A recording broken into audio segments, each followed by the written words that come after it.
Hi, welcome to Ayasha Loya Fine Arts, and don't forget to subscribe, like, and share below. Today we're going to be exploring Cubism and unveiling Picasso and my innovative styles, how I learned from Picasso and he inspired me. So, welcome to our exclusive premiere where we're going to deep dive into the captivating world of Cubism, and we're going to shed light on the iconic styles of Picasso and myself as a contemporary artist and cubist, and abstract artist. So join us today for an informative and visually stimulating journey through the revolutionary art movement that changed the course of art history. Welcome. Like I said, don't forget to subscribe, like, and share, and we'll get right on to it. Thank you for joining. Back again. So here we are going to show you some of Picasso's artworks, prints of his artworks in some books that I have, and we're gonna immerse in this experience together as artists, viewers, talented ones, or educational system that wants to talk about Picasso and some artists. So welcome art enthusiasts to my art channel dedicated to mesmerizing the world of Cubism is what we're going to do today for the episode. Today we're going to explore the distinctive styles of two influential artists, Picasso and myself, who have left an indelible mark on the art world. So here you can see some of Picasso's. One of my favorites of Picasso's. I love the texture. I love the use of cubism, the use of expressionism and form in this piece. You can see that he has a textured background on both sides and the use of two different colors.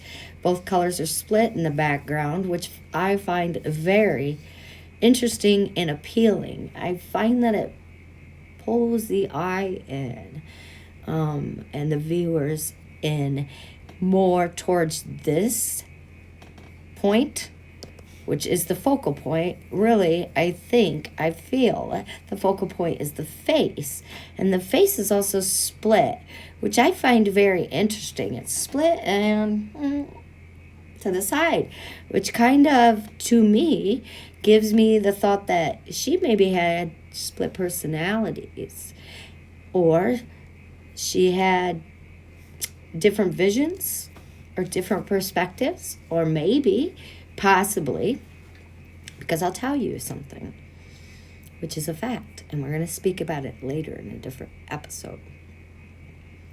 A lot of master fine artists, such as Leonardo da Vinci, Pablo Picasso, many others, are known to be left-handed.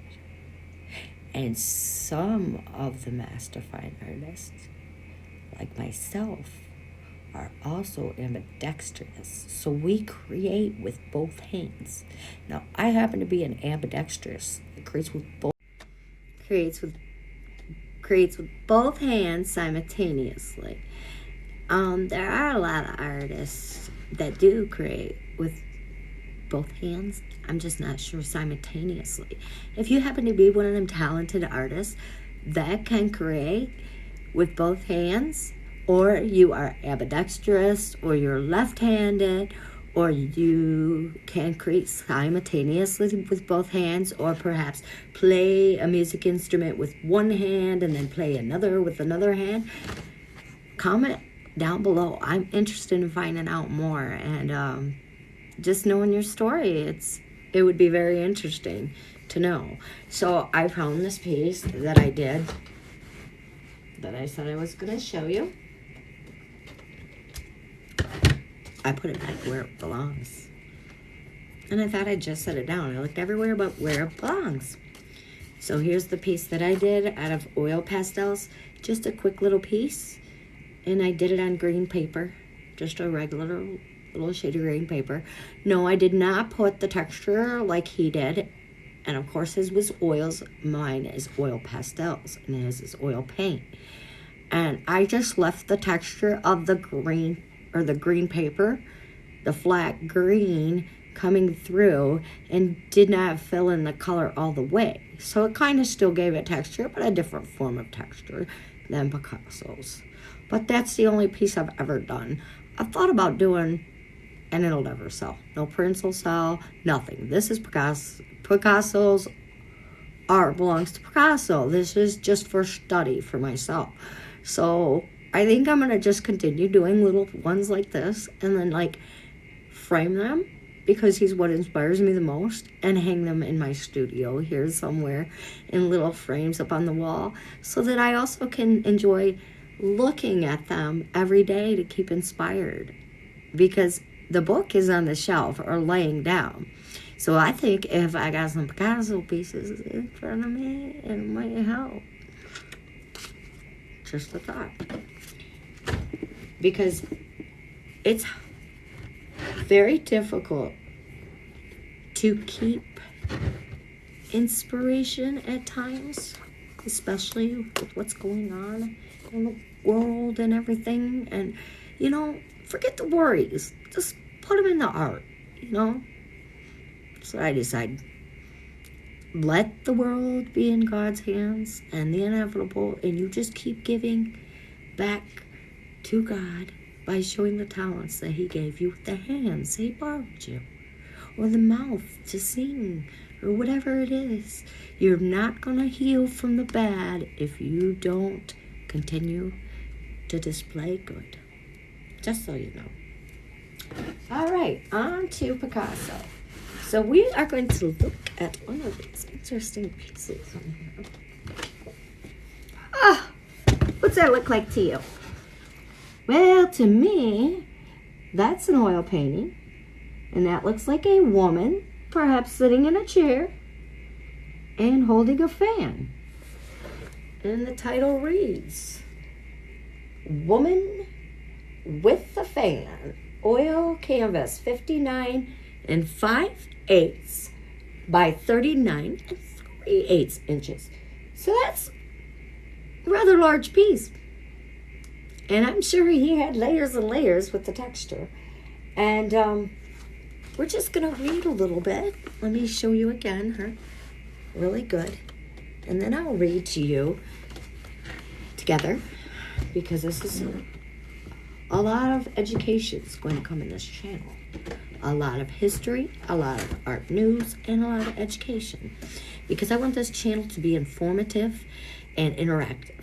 And I don't feel that just you sitting there watching me do art all day is the best collaboration or education I can provide for you. Because I went to school at the San Francisco Academy of Arts University. I was one of the first online students they had when I lived in California.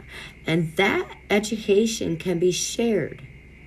What I learned, there's tips, there's things I could share with you. So I feel that it's selfish of me just to sit here and make you watch me do art or show off my art all day long. I don't feel that it's fair, and I don't feel that I'm giving back. So me personally, as a master fine artist, my goal is to provide you, I have to take a drink, but I cannot drink my Coca-Cola and show you the can.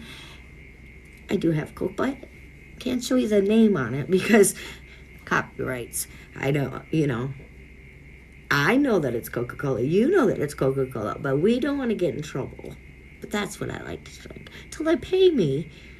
And they say, go ahead, here's a contract. You can advertise for us.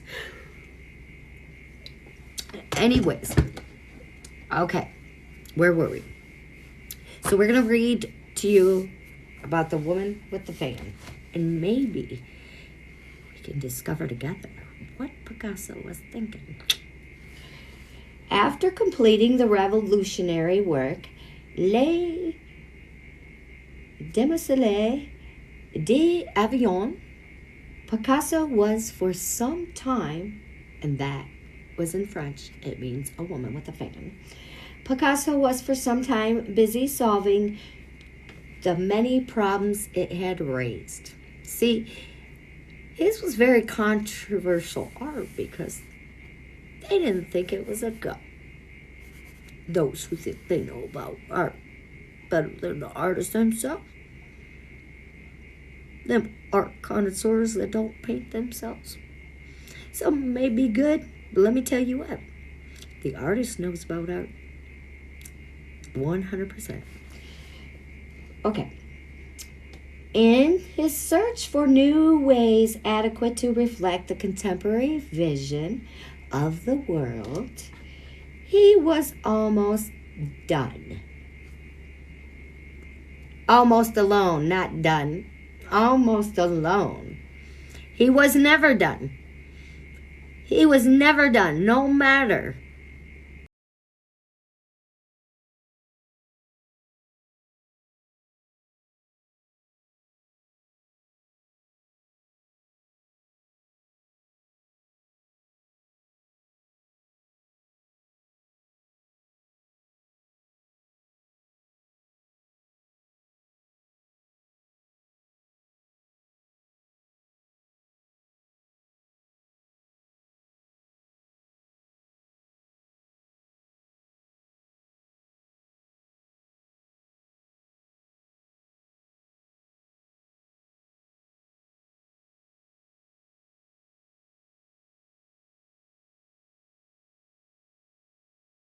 how much alone you feel as an artist. Don't feel done. Don't feel defeated. Because if Picasso didn't, and that's why he kept to himself in the end, more and more and more and more as you're an artist. You keep to yourself more and more and more. Why? Because our God is a selfish God. That's why you're God's child, and if he wants you to sit there and paint all day and say, you, my child, have done a wonderful, miraculous job. Continue doing it. I love seeing your works. And he's the only one that sees it. That's all that matters, is if he sees it. Not the whole world that makes you feel lonely. Because you're never lonely. As long as you're displaying the talents of Christ that he gave, or God that he gave you, and following and believing in Christ, the Savior, don't ever feel alone in this world. In time, Georges Braque joined him, a fellow artist whose work had gone beyond the paintings of his Fauve period with their joyful colors. And Picasso was to find an understanding advisor and lifelong friend in Daniel Henry Conwiller, who in 1907 opened a gallery in the Rue Vignon. Apart from these two men, however, Picasso was entirely alone with his daring innovations. He wasn't alone. God was there with him from the time he was little till the first tiny mark he made on that paper when he was drawing, when he was a child. And that's all he wanted to do. Just like myself. God's always there. Who's pushing that pencil behind your head? It's not really you. You're talented for a reason, because you're blessed as God's child. So we'll read some more about this. In future, we'll keep studying this piece, okay? And we'll talk a little more about some other pieces. But we'll save the rest for later for this piece, because I want to study this piece more. Because he felt lonely, but he wasn't really alone. And I don't want you guys to feel alone. And you don't know, you're never alone. Back to the Woman with the Fan. That's the front of this book, too. The one that we were just reading about. Like I said, we'll study her more and learn more about her and what Picasso was going through later. And if you have any comments about this piece or anything you know about this piece, if you've seen this piece live in the Louvre in France, or if it's traveled here to the United States or any other country and you've seen the painting on display in a museum or gallery, please let me know in the comments down below and where you seen it and what you thought about it and how thick the texture was and how bright the vibrant the colors were. And of course, when you see a painting live in comparison to something that's printed or reproduction, when you see an original piece live in person, it's a whole lot different than seeing it like this. Much better. Any piece that you see is much better. So yeah. All right, so we're going to move on, and we're going to show you a couple of my pieces that I created. So you can kind of see my style. This one way years ago I created. And we have a moon here. You can't see the top of the head because of the matting, and I have to reframe it in a different kind of frame, but to protect it, I put it here. This is oil pastels also. This is a head up here. It goes up here, and it's a head, and these are the wings, and this is the tail of a thunderbird, and leading to the moon down here. It's got the moon down there, and the moon has a little star dropping from it, and then you see this native man overlooking. It's a vision that actually it was a dream I had, but I dreamed that it was a vision that a warrior was having during a ceremonial prayer. So this is not my vision. This is a dream I had of a warrior having this vision when he was praying. So any natives below have any intake on this piece from ceremony or anything, or seen anything similar? Let me know in the comments below, because I can't tell you why I dreamed it. I can't tell you why the warrior had the vision when he was doing ceremony and prayer and sweat.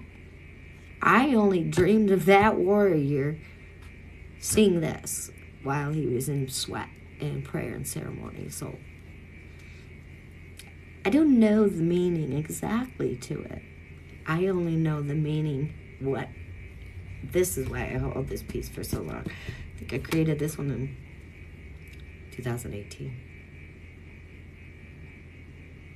No, before that it had to be like 2016, I think.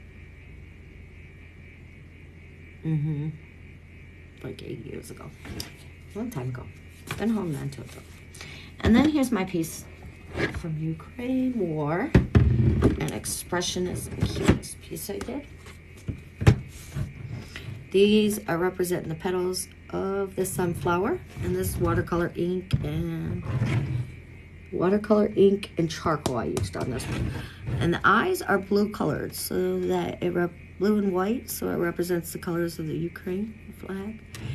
And her mouth is like at awe, as behind her it's just ashes to ashes and dust to dust. That is her country. And she's depressed. She's sad. She's sad, and all the flowers that were once bloomed out have now wilted away. And she's sad. She's brokenhearted from the destruction of her own country. But Ukraine are very strong people. They will come back together, and we will pray for them. All countries and all people around the world, I pray for them. So, I just wanted to speak to you about those two comparisons with Pablo Picasso, the master of Cubism, and how he pushed the boundaries of the artistic expression with his groundbreaking works.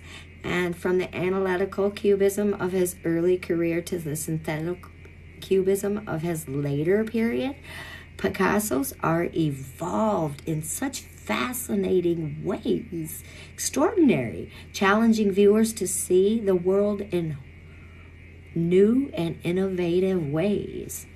So this was a showcase of my art and his art to compare and contrast our styles and highlight the uniqueness elements of my approach compared to what the master fine artist Pablo Picasso's approach was. So I find it kind of interesting to do that, if you can do that too. And then I want to know what you guys' thoughts are. What's my appeal and my Cubist tradition look like? You know, just give me some of your thoughts, maybe. I'm a contemporary artist, and I take inspiration from the Cubism masters while I infuse my own distinctive style into my own artwork. So through a blend of like geometric shapes and vibrant colors and highlights, lowlights, and a modern sensibility, I create visually stunning pieces that pay homage to the Cubist tradition while forging new paths in the contemporary world of art. If anybody has any questions or anything, feel free to comment, question, like, share below. I really enjoyed delving into this rich tapestry of artistic expression and exploring nuances of Cubism together. I love engaging with my audience, and I foster living a art discussion panel and encourage you to question below or comment so that we can connect in a very talented way. Again, like I said, better be all positive comments, because this is what we do with negativity on this show. Let me remind you, black you out. Nothing but positive in this show. You don't want no negativity. Okay, so let's keep the positive. Let's see, as we come to the end of our journey, because this video is almost done, and I really enjoyed this video with you guys. I am going to be doing many, many more. I am mesmerized by the world of Cubism. Maybe some of you aren't, maybe some of you are, maybe some of you are just learning. But I hope you have gained a deeper appreciation for the artistry of Picasso and possibly my art. I don't know. Remember, art has the power to transcend time and space and connect us to the endless possibilities of human creativity. Thank you for joining me today. I'll see you soon. Don't forget to like, share. Until next time, be kind or be crossed out from the art world. We can blacken you out. We have blackers. Black. Black is our black. So be kind or be gone. God bless you. Have a wonderful evening. Thank you.